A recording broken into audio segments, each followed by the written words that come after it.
कक्षा 9 के सभी विद्यार्थियों का मेरे YouTube चैनल पर स्वागत है। आज मैं आप लोगों के लिए अध्याय 3 निर्देशांक की ज्यामिति लेकर उपस्थित हुआ हूँ। इस अध्याय में हम निर्देशांक ज्यामिति के मूलभूत बिंदु पर चर्चा करेंगे और साथ ही साथ प्रश्नावली 3.1 हल करेंगे। वीडियो बनाने का मुख्य उद्देश्य ये है कि लॉकडाउन के कारण हमारे विद्यालय बंद हैं, जिससे हमारे बच्चों की पढ़ाई बाधित हो रही है। आप इस वीडियो के माध्यम से घर बैठे ही गणित का ज्ञान हासिल कर सकते हैं। आपसे अनुरोध है कि वीडियो को अधिक से अधिक शेयर करें, जिससे सभी विद्यार्थी इससे लाभान्वित हो सकें। निर्देशांक ज्यामिति गणित की वह शाखा है जिसमें किसी बिंदु की स्थिति का निर्धारण कर उसका अध्ययन किया जाता है। गणित की यह बहुत महत्वपूर्ण शाखा है। कक्षा 9 में इसका केवल प्रस्तावना मात्र है, बड़ी कक्षाओं में इसका विस्तृत अध्ययन किया जाता है। फ्रांस के गणितज्ञ रेने देकार्ते को निर्देशांक ज्यामिति का जन्मदाता माना जाता है। सर्वप्रथम उन्होंने ही बताया कि किसी तल पर बिंदु का निर्धारण करने के लिए परस्पर दो लंबवत रेखाओं की आवश्यकता होती है।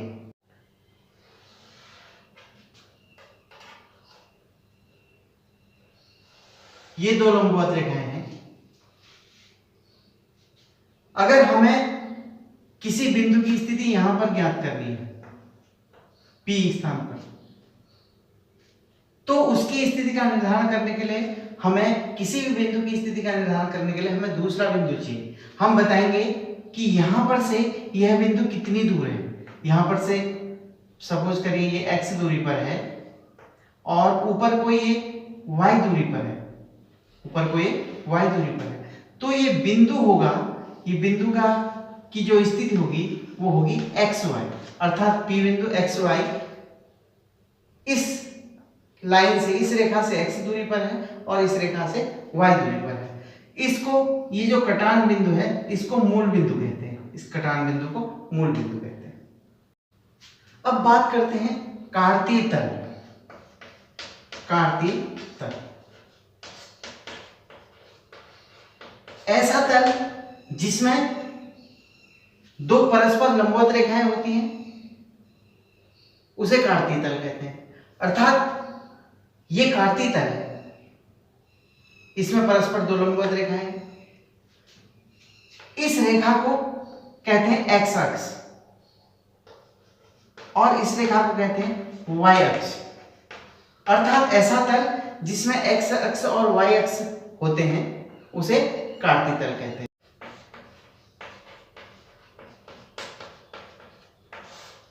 अब आते हैं निर्देशांक में। निर्देशांक का मतलब समतल पर स्थित किसी वस्तु की वास्तविक स्थिति का निर्धारण करने वाले बिंदु को निर्देशांक कहते हैं। सपोज करिए इस समतल पर P कोई वस्तु है, यहां पर P, इस P की स्थिति को निर्धारण करने वाले बिंदु XY को निर्देशांक कहेंगे। XY क्या हुआ? निर्देशांक हो गया। निर्देशांक का मतलब किसी बिंदु की स्थिति का निर्धारण करने के लिए हमें परस्पर दो लंबवत रेखाएं चाहिए। ये दो लंबवत रेखाएं ही अक्ष कहलाती हैं। इस लंबवत रेखा में एक है क्षैतिज रेखा, इसको क्षैतिज रेखा कहते हैं। क्षैतिज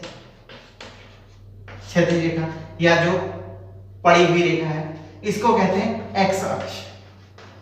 और जो ऊर्ध्वाधर रेखा है, खड़ी रेखा, ऊर्ध्वाधर रेखा को कहते हैं y अक्ष। x अक्ष हो गया, y अक्ष हो गया। और दोनों का जो मिलान बिंदु है, दोनों रेखाओं ने जहां पर एक दूसरे को कट किया है, प्रतिच्छेद किया है, इसको कहते हैं मूल बिंदु। इसको O से दिखाते हैं। O मतलब ओरिजिन, O मतलब ओरिजिन। रेखा XO x डैश, इसको x डैश लिखते हैं। YO y dash, YO y dash. तो क्षैतिज रेखा XO x डैश को क्षैतिज कह देंगे, YO y डैश को ऊर्ध्वाधर कह देंगे। अर्थात ये y अक्ष हो गया और ये x अक्ष हो गया। मूल बिंदु बहुत इंपॉर्टेंट चीज है। मूल बिंदु मीन्स जहां पर दोनों रेखाएं प्रतिच्छेद हैं, ये इसके निर्देशांक 0 0 होते हैं, मूल बिंदु के निर्देशांक 0 0 होते हैं। अब आते हैं चतुर्थांश पे। चतुर्थांश,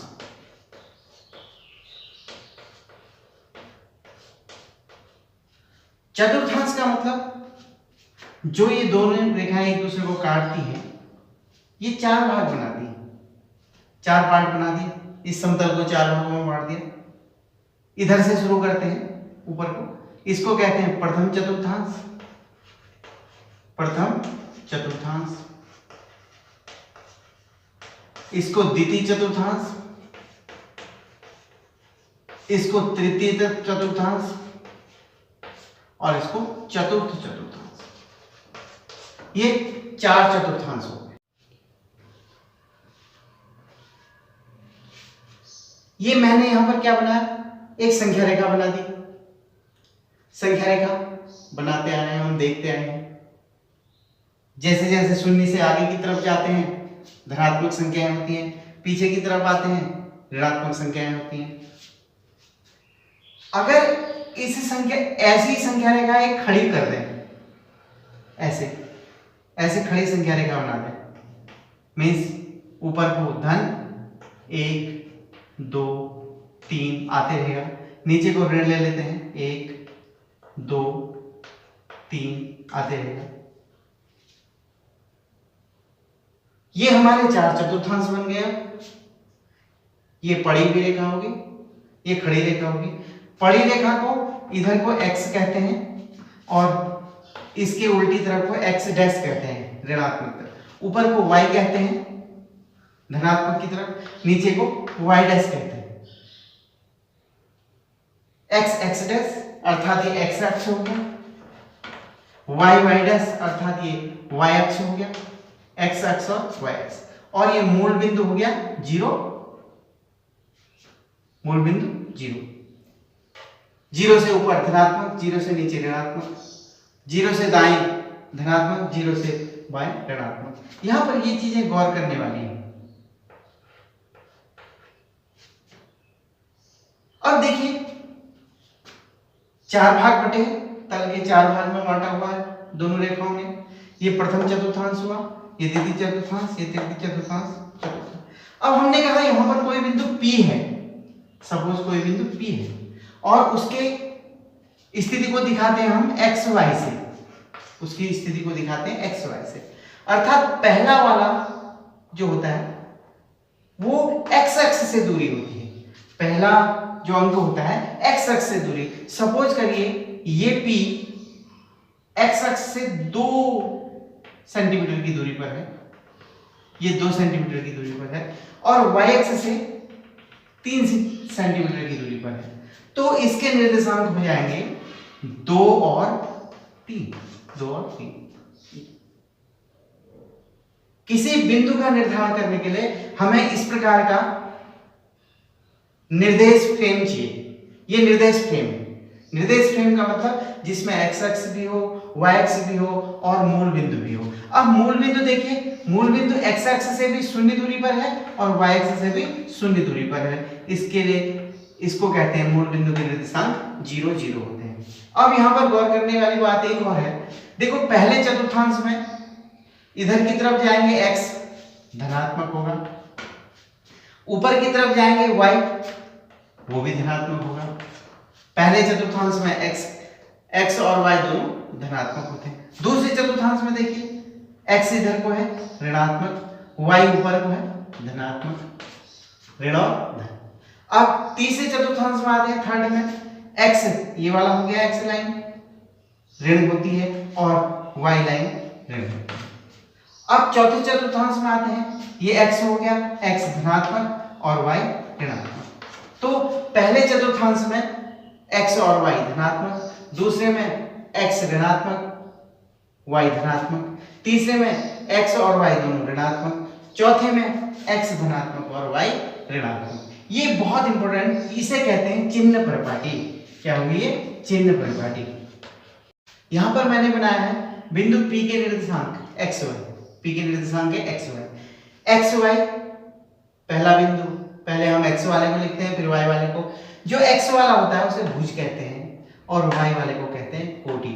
ये प्रश्न में पूछा जाता है कि बिंदु 1, 2 में बताइए कि भुज क्या है और कोटि क्या है। भुज हो गया 1 और कोटि हो गई 2।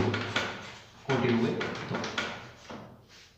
हमारा ये जानना भी जरूरी है कि इस निर्देशांक की ज्यामिति का उपयोग हम करते कहाँ हैं।